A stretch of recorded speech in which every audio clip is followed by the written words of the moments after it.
Selamat datang di Indonesia Makin Cakap Digital.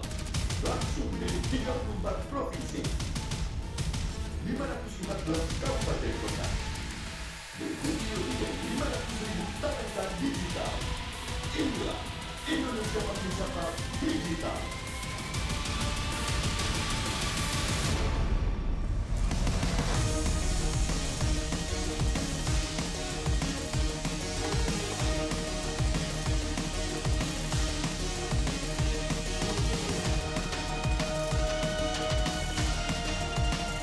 Saya luncurkan program literasi digital nasional hari ini.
Pastikan kita selalu menerapkan protokol kesehatan dengan menggunakan masker, menjaga jarak, dan selalu cuci tangan.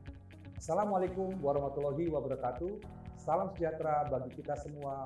Om Swastiastu, Namo Buddhaya, salam kebajikan. Rekan-rekan yang saya hormati, puji syukur kita panjatkan kehadiran Tuhan Yang Maha Esa. Atas berkat dan rahmat-Nya, kita dapat berkumpul secara virtual dalam keadaan sehat di tengah situasi pandemi COVID-19. Semoga kita semua senantiasa dilimpahi dengan kesehatan dan damai sejahtera dalam upaya kita melawan pandemi COVID-19. Menjadi kebanggaan tersendiri bagi saya untuk membuka acara ini, di mana acara ini merupakan sebuah kegiatan yang diadakan oleh Kementerian Kominfo bekerjasama dengan Cyber Kreasi di bawah kerangka program literasi digital. Sebagaimana yang telah kita ketahui bersama, kehadiran pandemi dan pesatnya perkembangan teknologi telah mengubah cara kita beraktivitas dan bekerja. Kehadiran teknologi sebagai bagian dari kehidupan masyarakat inilah yang semakin mempertegas bahwa kita sedang menghadapi era disrupsi teknologi. Untuk menghadapi hal tersebut, kita semua harus mempercepat kerjasama kita dalam mewujudkan agenda transformasi digital Indonesia. Rekan sekalian yang berbahagia, salah satu pilar penting dalam mendukung terwujudnya agenda transformasi digital adalah menciptakan masyarakat digital, di mana kemampuan literasi digital masyarakat memegang peranan penting di dalamnya. Sebagai tingkat paling dasar, kemampuan literasi digital merupakan kemampuan yang paling krusial dalam menghadapi perkembangan teknologi saat ini untuk mewujudkan masyarakat Indonesia yang tidak hanya mengenal teknologi, namun juga cermat dalam menggunakannya. Pada tahun 2020, Kementerian Kominfo bersama Kata Data melakukan survei status literasi digital nasional, mengacu pada kerangka literasi digital milik UNESCO. Kajian tersebut menunjukkan bahwa indeks literasi digital Indonesia ada pada angka 3,47 dari skala 1 sampai 4. Di mana hal itu menunjukkan bahwa indeks literasi digital kita hanya ada pada sedikit di atas tingkat sedang, namun belum mencapai tingkat baik. Untuk mencapai tingkat literasi yang baik, pemerintah tidak dapat bekerja sendiri. Kementerian Kominfo bersama Cyber Kreasi dan berbagai stakeholder terus berupaya mengadakan berbagai kegiatan untuk meningkatkan kemampuan literasi digital masyarakat Indonesia, dan salah satunya adalah yang sedang rekan-rekan sekalian ikuti sekarang. Rekan-rekan yang saya hormati, dalam menghadapi perkembangan teknologi yang sangat cepat, literasi digital merupakan kunci dan fondasi utama harus kita semua miliki. Pemerintah dalam hal ini, Kementerian Kominfo, bersama dengan Cyber Kreasi berkomitmen akan terus melakukan upaya meningkatkan literasi digital masyarakat lewat berbagai macam inisiatif kegiatan. Adanya berbagai inisiatif kegiatan literasi digital diharapkan dapat memfasilitasi dan semakin mendorong terwujudnya masyarakat digital Indonesia. Keadaan normal yang baru, baik sekarang maupun pasca pandemi, akan mempercepat proses digitalisasi di berbagai lini kehidupan kita. Maka dari itu, kita harus mempersiapkan SDM kita dengan keterampilan digital yang sesuai untuk menghadapi perubahan ini. Akhir kata, mari kita membawa perubahan positif untuk Indonesia yang lebih baik. Kita ciptakan inovasi-inovasi berkualitas dengan mengembangkan talenta dan memaksimalkan potensi masyarakat digital Indonesia. Bersama kita dapat melalui pandemi dengan menjadi lebih baik dari masa sebelumnya. Demikian sambutan yang dapat saya sampaikan. Selamat mengikuti kegiatan, tetap semangat, dan salam literasi digital. Wassalamualaikum warahmatullahi wabarakatuh. Om Santi Santi Santi Om.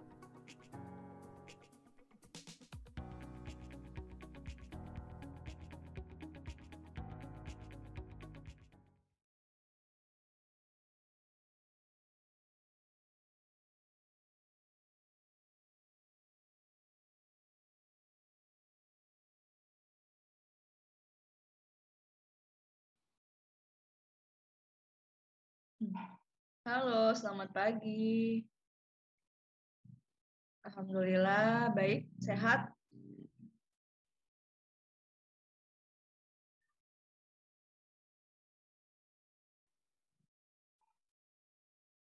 Ya, makasih ya Mbak Afrisena udah ngasih kesempatan. Jadi perkenalkan Bapak-Bapak, Ibu-Ibu semuanya. Jadi kesibukan saat ini saya seorang dosen ya, di salah satu perguruan tinggi swasta di Palembang, ya, dosen teknik sipil. Dan itu juga saya seorang freelance watercolor illustrator atau pelukis cat air. Jadi itu salah satu hobi sampingan saya, di samping saya mengajar, dan juga mungkin saya bisa juga disebut sebagai seorang influencer ya, karena saya juga gemar membagikan berbagai macam sudut pandang atau membedah berbagai macam kasus-kasus ya melalui akun Instagram saya gitu. Itu Mbak Avicenna, kurang lebih segitu profilnya.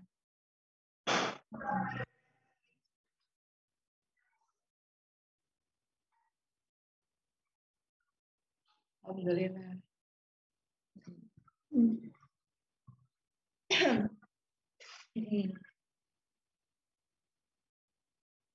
Ya, cukup aktif terutama di Instagram ya. Di Instagram aku hampir setiap hari itu apa aja aku bagi di story itu, cerita apapun gitu atau berpendapat tentang sesuatu fenomena yang terjadi akhir-akhir ini gitu.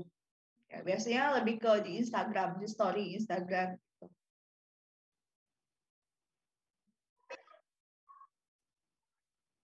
Iya, kebetulan memang kalau untuk kayak YouTube, aku memang cuman pakai tiga sosial media ya.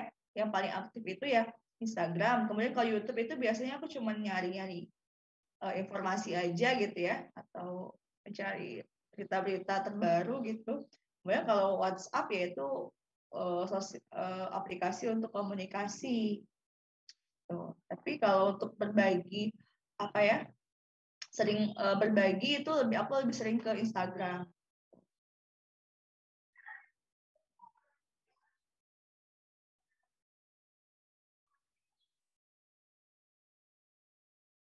Baik. Jadi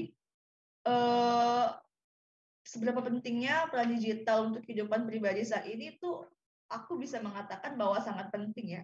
Di hampir ya seluruh aspek ya kita tuh membutuhkan digital gitu. Bahkan untuk aku mengajar sendiri pun itu kan sekarang kita lagi itu ya pandemi, jadi ngajarnya melalui daring. Itu kita membutuhkan media digital untuk mengajar. Kemudian untuk mencari berbagai macam berita-berita itu kan sekarang kayaknya udah jarang ya kita pakai koran langsung ya, koran yang bentuk fisik itu sekarang itu udah banget ya di berita-berita, tinggal scrolling IG atau baca-baca website gitu itu udah dapet gitu.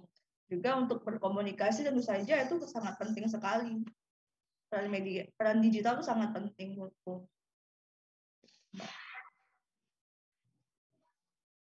Oke. Ya.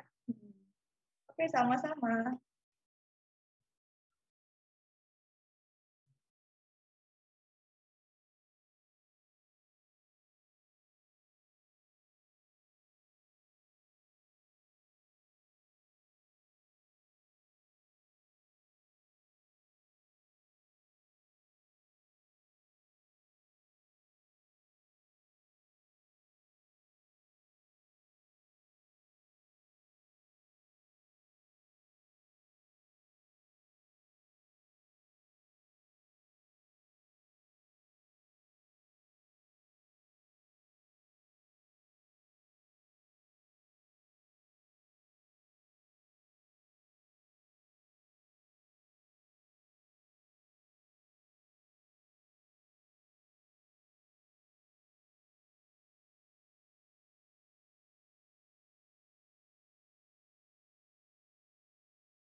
Selamat pagi, Mbak.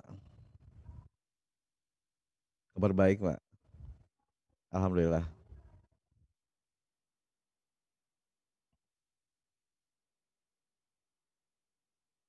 Sudah, Mbak. Siap.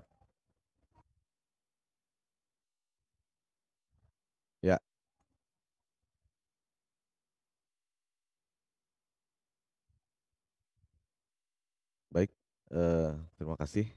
Izin share screen. Assalamualaikum warahmatullahi wabarakatuh. Terima kasih banyak kepada panitia yang sudah memberikan kesempatan kepada saya untuk sharing di event ini ya. Pada kali ini saya akan membawakan materi tentang rekam jejak dalam kebebasan berekspresi. Baik, saya sehari-hari ngajar sebagai dosen di salah satu universitas negeri di Bandung, di UIN Bandung. Additional position saya di Kopertais bidang ahli ICT dan juga kepala divisi learning di UIN Bandung.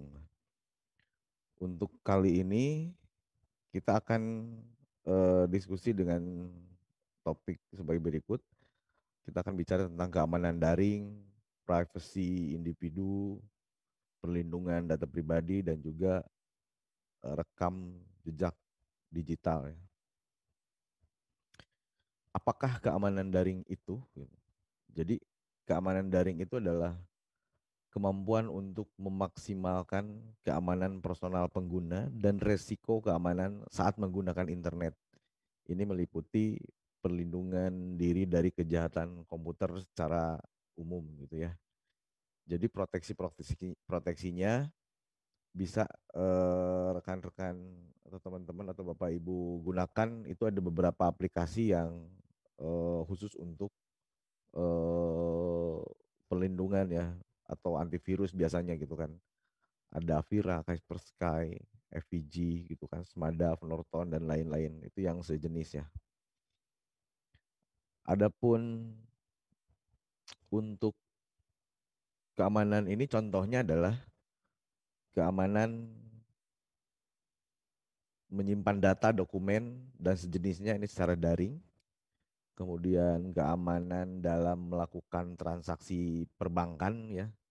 Jadi kalau misalnya yang sering transfer lewat aplikasi gitu kan, lewat browser di komputer gitu, ini harus terproteksi. Kemudian keamanan saat jual beli online gitu, keamanan saat kita join dengan marketplace gitu kan, ini transaksinya perlu aman gitu, intinya seperti itu. Kenapa penting? Sebab tanpa adanya keamanan ini siapa saja ini, terutama user, yang seringnya user ini bisa dirugikan. Misalnya jadi korban penipuan ya, ketika bertransaksi daring gitu ya. Nah, ada salah satu kasus tentang serangan ransomware ke komputer pribadi. Ini di beberapa pengguna media sosial. Berita ini sempat menghebohkan gitu ya. Jadi ransomware itu menginfeksi komputer pribadi gitu kan. Padahal biasanya ransomware itu nyerangnya institusi, perusahaan gitu kan. Tapi ternyata bisa juga menyerang komputer pribadi gitu kan. Nah, ini tadi kita perlu berbagai proteksi dari aplikasi ya untuk membentengi komputer kita gitu ya. Selain itu apa saja yang harus dilakukan gitu untuk melakukan biar aman lah ya, relatif aman ya. Yang pertama itu gunakan antivirus, kalau bisa yang berbayar lah ya. Kalau yang free kan fiturnya itu nggak lengkap. Jadi yang biasanya yang berbayar tuh fiturnya lebih lengkap. Yang kedua, yang berbayar itu biasanya update-nya lengkap gitu kan. Update-nya berkala gitu kan. Maksudnya jangan berkala itu kala ingat, kala sempat. Jadi nggak pernah diupdate berarti ya. Jadi harus update terus berarti. Jadi selain antivirus itu gunakan password yang sulit diduga gitu ya. Yang susah ditebak sama orang lain maksudnya. Bukan susah ditebak sama kita juga gitu kan. Itu bermasalah juga biasanya. Ini biasanya kalau password di 8 karakter minimum, gabungan huruf kecil, huruf besar, angka, dan karakter lainnya gitu kan. Dan tidak berupa frasa gitu kan. Frasa itu misalnya Bandung gitu kan frasa gitu kan. Tanjung Jabung gitu kan frasa. Jadi yang sulit ditebak sama orang lain lah ya. Cara lain adalah tidak mengunduh sembarang aplikasi gitu ya. Dan ini yang terutama yang bajakan-bajakan gitu kan. Ya mulailah sekarang udah lebih lebih tertib lagi ya di komputernya ya sekarang, udah nggak zamannya lagi gitu kan, bajakan krek-krekan gitu kan, tapi diusahakan software legal gitu ya. Nah yang berikutnya ini hindari mengklik sembarangan gitu kan, tahu-tahu oke oke aja, setuju setuju aja, tapi baca dulu gitu apa nih yang oke, apa yang setuju nih. Kadang-kadang mungkin nanya apakah akses ke kamera gitu kan, apakah ya itu jangan langsung di oke juga, dilihat dulu gitu kan kebutuhannya ya. Nah seperti itu. Kemudian softwarenya selalu update gitu kan, dan gunakan juga browser-browser yang sudah diupdate gitu kan. Ada banyak pilihan browser lah dari mulai Chrome, Mozilla, Opera, Microsoft Edge gitu kan dan sebagainya gitu kan. Dan yang terpenting adalah selalu backup, simpan data di beberapa tempat bukan hanya satu. Maksudnya backup di komputer lokal, backup di flash disk, backup di Google Drive, backup di OneDrive gitu kan, dan backup di cloud yang lainnya ya. Ini bisa meminimalisir ya resiko keamanannya ya. Kemudian apa itu privacy individu gitu kan. Setiap orang kan punya privacy ya. Juga di dunia cyber itu ada privasinya gitu kan. Jadi privacy individu itu adalah hak individu untuk mengontrol, mengedit gitu, mengatur dan menghapus informasi tentang dirinya gitu. Termasuk memutuskan kapan, bagaimana dan untuk apa informasi itu disampaikan ke pihak lain gitu kan. Ada beberapa tools ini terutama untuk orang tua dan guru itu kita dapat menggunakan aplikasi untuk mengontrol akses internet ke anak-anak. Ini sering ditanyakan juga kemarin-kemarin kepada saya, ini untuk mengontrol anak saya tuh seperti apa gitu kan. Nah yang terbaik itu yang mengontrol dengan fisiknya gitu kan. Jadi orang tuanya mendampingi anak-anaknya untuk daring gitu ya. Jadi tidak sembarangan browsing, tidak sembarangan googling gitu kan.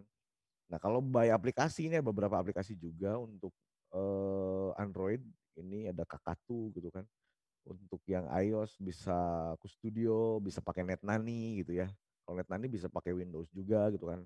Atau diproteksi di routernya sendiri gitu ya. Nah, ini kan berbagai cara juga. Dan trik yang lain adalah biasanya jangan berikan akun dewasa gitu. Kalau misalnya akun Google-nya kalau masih anak-anak ya pakai Google Kids aja sesuai umurnya. Dan itu bisa dikontrol juga, ada kontrol family-nya kan. Jadi orang tua bisa kapan saja mengontrol pemakaian gadget dari anak-anak itu, baik aplikasi yang digunakan juga gitu. Hal ini penting juga gitu kan. Jadi sebab membatasi eh, kekuatan di luar diri manusia untuk melakukan penekanan atau kontrol atas kehidupannya. Apabila privasi ini dilanggar gitu, maka biasanya kehormatan dan haknya sebagai manusia otomatis terlanggar juga gitu.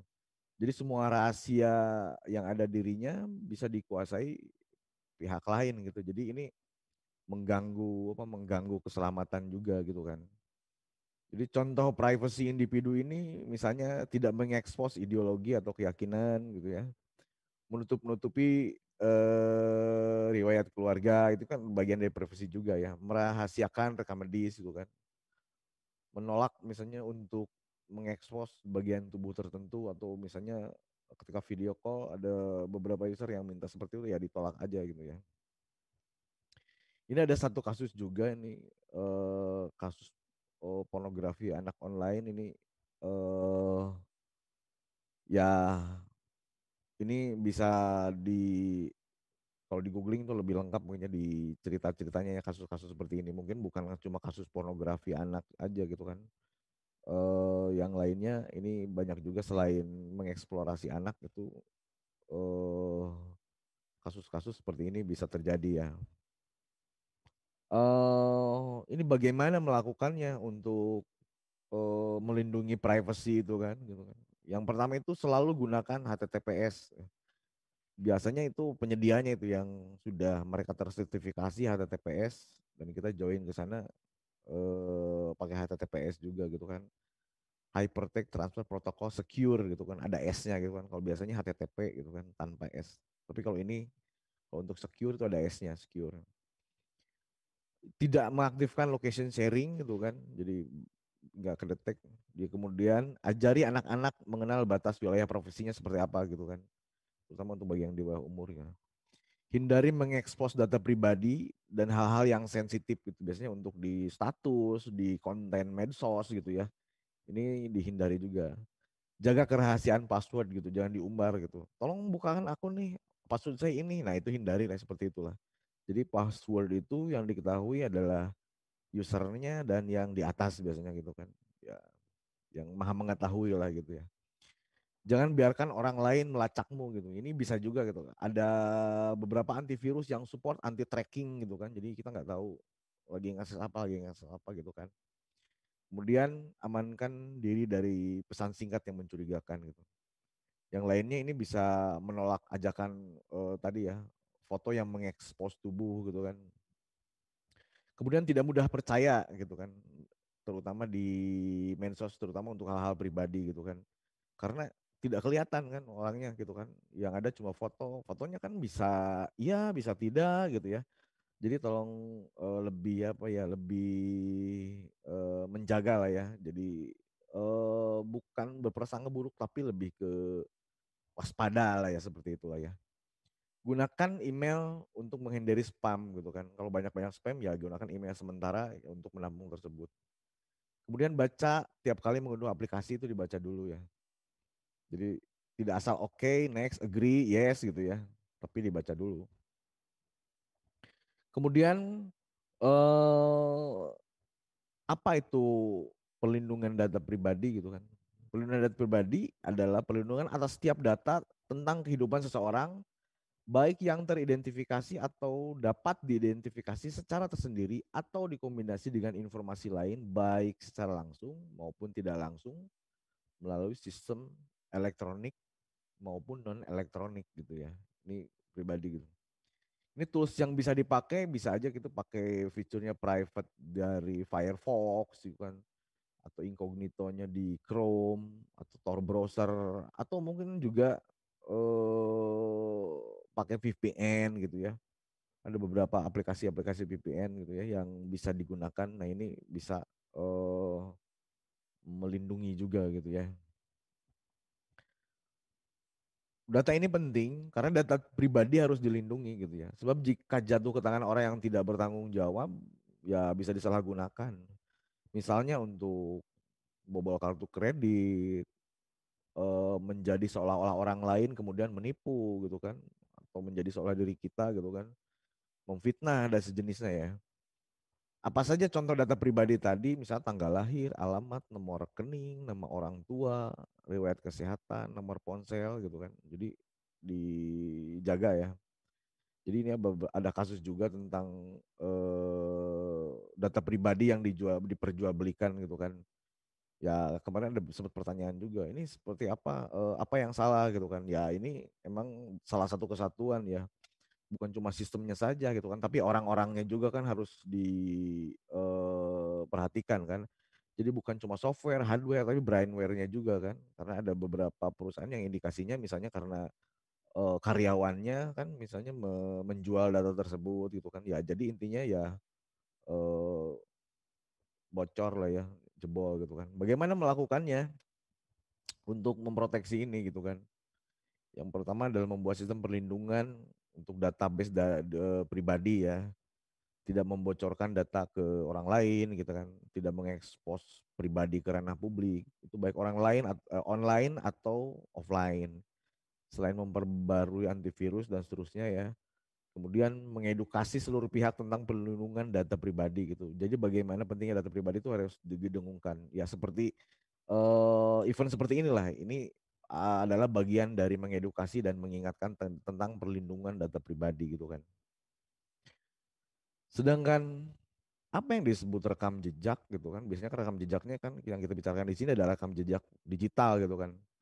Rekam jejak digital adalah rekaman atau bukti yang ditinggalkan setelah beraktivitas di internet yang berpotensi untuk dicari, dilihat, disalin, dicuri gitu kan, bahkan dipublikasi, terus kan di-follow sama orang lain gitu kan. Jejak digital dapat membentuk citra diri seseorang. Jadi kalau citra digitalnya buruk, nah ini sangat merugikan si usernya sendiri ya. Ini contohnya apa nih jejak digital, misalnya unggahan foto atau status gitu kan, makanya hati-hati untuk update status gitu ya. Jadi ada istilah jempolmu harimaumu gitu kan. Ya, kalau udah ngomong di status, aduh jangan sampai menyesal gitu. Saring dulu baru sharing gitu kan. Mikir dulu baru sharing gitu. Jangan sampai udah sharing mikir gitu kan. Aduh salah gitu ya. Ini bisa konten blog, vlog gitu kan. Ada riwayat pencarian, riwayat transaksi belanja, email, telepon, video call gitu ya. Seperti itu ya. Nah, ini gimana nih cara merawat jejak digital itu? Karena kalau udah dibagikan di internet gitu kan, ya akan muncul terus di sana gitu. Meskipun udah dihapus gitu ya, ada terus gitu kan. Jadi caranya untuk memaintain, coba cari tahu jejak digitalnya, misalnya dicari di mesin pencari tentang nama sendiri gitu kan, muncul di mana saja gitu kan. Atau ketik misalnya nomor ID gitu kan, ada di mana saja gitu kan, bisa seperti itu ya. Kemudian atur privasi perangkat di sosial media gitu kan, jangan publik gitu kan. Mungkin misalnya private, digemok gitu ya. Nah ini tergantung unggahan atau konten fotonya juga. Terus posting hal-hal yang positif biar nggak menyesal gitu ya, karena akan terus ada terus gitu kan. Untuk kata sandi juga tadi sudah dibahas, gunakan kombinasi yang kuat ya. Hapus aplikasi yang tidak terpakai, yaitu takutnya kan ada eh, apa di CCP gitu kan aplikasinya, jadi ya kalau yang nggak penting dihapus saja. Kemudian periksa cookies di perangkat, jika ada situs yang tak dikenal mengirim cookies gitu, segera blok melalui pengaturan. Jadi cookies ini adalah salah satu fitur biasanya kita untuk koneksi ke internet lewat browser, itu semacam kayak apa ya, nomor-nomor nomor koneksi, nomor registrasi gitu ya. Dalam artian jadi kalau kita connect ke server itu tersimpan cookie-nya gitu kan. Cookie-nya ya cookie dari koneksi ke komputer kita ke situs yang kita pernah buka gitu kan. Makanya dicek apakah cookie itu terhubung dengan website yang kita tuju gitu kan, yang terpercaya gitu kan. Jangan-jangan cookie-nya itu tersambung, ada cookie yang tersambung ke website yang tidak kita inginkan. Ini bisa dicek di menu setting di browsernya ya. Kemudian bila perlu gunakan akun berbeda untuk berbagai keperluan gitu. Untuk pekerjaan akunnya beda gitu kan. Pendidikan, belanja beda-beda gitu. Emang sih ini agak ribet ya, tapi ya gimana lagi gitu kan, kalau mau relatif aman ya agak ribet gitu kan. Kalau kita tidak ribet biasanya keamanannya agak menurun gitu. Selalu update sistem operasi dan antivirus gitu kan. Dan yang terus diingat yang ini bahwa apapun yang sudah dibagikan di internet tetap di sana gitu kan, meskipun ini sudah dihapus ya. Nah jejak digital tuh ada yang aktif, ada yang pasif juga gitu kan. Kalau aktif itu mencakup data yang kita sengaja gitu kan kirim di internet atau platform digital, ini menurut Fobank di tahun 2019. Contoh misalnya ngirim email, mempublish di media sosial, ngisi formulir daring dan seterusnya ya. Jadi semakin banyak email yang kita kirim, semakin banyak dari jejak digital kita. Tapi ini aktif ya. Kalau yang pasif, jejak data yang kita tinggalkan secara daring dengan tidak sengaja tanpa sepengetahuan kita. Biasanya digunakan untuk mencari tahu profil pelanggan, target iklan gitu kan, dan lain sebagainya. Ini ada yang tracking misalnya. Jejak digital pasif ini tercipta saat kita mengunjungi website tertentu gitu kan, dicatat gitu kan. Ada servernya dari mana, IP-nya dari mana. Ini mengidentifikasi penyedia layanan internet dan perkiraan lokasi dan seterusnya ya. Ini diambil data seperti itu. Apa saja jejak digital yang kita tinggalkan gitu ya. Yang pertama adalah riwayat pencarian gitu kan. Biasanya ada historinya gitu kan di search engine atau browser itu ada gitu. Itu jejak digital juga. Yang kedua, pesan teks dalam aplikasi chatting. Ya, ya siap. Oke, saya lanjut. Kemudian jejak digital yang lain adalah foto, video gitu kan. Meskipun ya udah terhapus ya. Foto yang di tag gitu kan masih ada. Lokasi yang pernah kita kunjungi gitu kan, kalau GPS-nya terkoneksi dengan internet gitu ya. Kemudian interaksi di medsos gitu kan, ini digital juga. Lewat pencarian biarpun dalam mode penyamaran atau incognito gitu, karena private browser ini masih ada juga. Kemudian yang cookie-nya juga masih tercatat juga, akses cookie ya. Nah, diharapkan jejak digital kita itu positif gitu kan. Kan ada dua ini, positif, negatif gitu kan. Ya sebagaimana informasi di internet kan ada dua sisi juga. Dari internet dari sisi yang negatifnya, yang positifnya. Nah, jejak digital itu yang positif gitu kan. Yang gimana yang positif? Misalnya contoh, misalnya jejak digital yang ditinggalkan ini biasanya membantu aparat hukum gitu kan untuk mengecek gitu kan, mengungkap kasus-kasus kriminal gitu kan. Biasanya di dunia daring atau di dunia luring gitu kan, tahu IP-nya, BTS-nya connect di mana, jam berapa, operator yang dipakainya apa gitu. Nah, ini positif sebetulnya. Jadi membantu aparat penegak hukum gitu kan. Kalau misalnya jejak digital yang negatif, ya ini yang biasanya publikasi informasi yang mengarah ke penindasan gitu kan, pelecehan, atau merebut informasi dari saingan bisnis gitu kan untuk eh, manipulasi psikologis untuk nyerang lawan bisnis gitu kan. Ya ini jejak digital yang negatif gitu kan. Jadi hati-hati, jejak digital bisa bawa sial gitu kan. Ini biasanya bom ranjau gitu ya. Biasanya meledak sewaktu-waktu gitu kan. Makanya eh, sebelum posting tuh mikir dulu gitu ya di ruang cyber gitu kan. Jangan mudah dipublikasikan, jangan mudah disebarluaskan gitu kan. Tidak mengumbar data pribadi gitu kan. Pahami follower gitu kan, jangan gegabah masukin orang gitu kan. Kemudian unggah hal-hal yang positif gitu ya. Jadi jejak digital itu selain dimanfaatkan oleh situs aplikasi daring itu, jejak digital sekarang banyak juga dimanfaatkan dalam dunia kerja gitu. Banyak perusahaan berskala besar dan kecil menggunakan teknologi internet untuk mencari tahu latar belakang karyawan yang akan dipekerjakan gitu kan. Jadi cocok untuk pepatah lama gitu kan. Pilih teman Anda dengan bijak, karena kalau teman-temannya baik-baik semua itu relatif lebih menguntungkan ya. Dan ini sangat relevan dan dengan konteks jejaring sosial daring saat ini. Jadi semakin banyak individu harus berhati-hati dengan menggunakan jaringan secara umum, karena perusahaan semakin senang menggunakan informasi yang dikumpulkan dari jejaring sosial untuk menilai calon karyawannya ya. Ini hasil penelitian dari Plushet dan Carl di 2010 ya. Baik, terima kasih banyak. Sekian pemaparan dari saya. Mohon maaf atas segala kekurangan. Wabillahi taufik wal hidayah. Wallahul muafiq ila aqwamit thoriq. Assalamualaikum warahmatullahi wabarakatuh.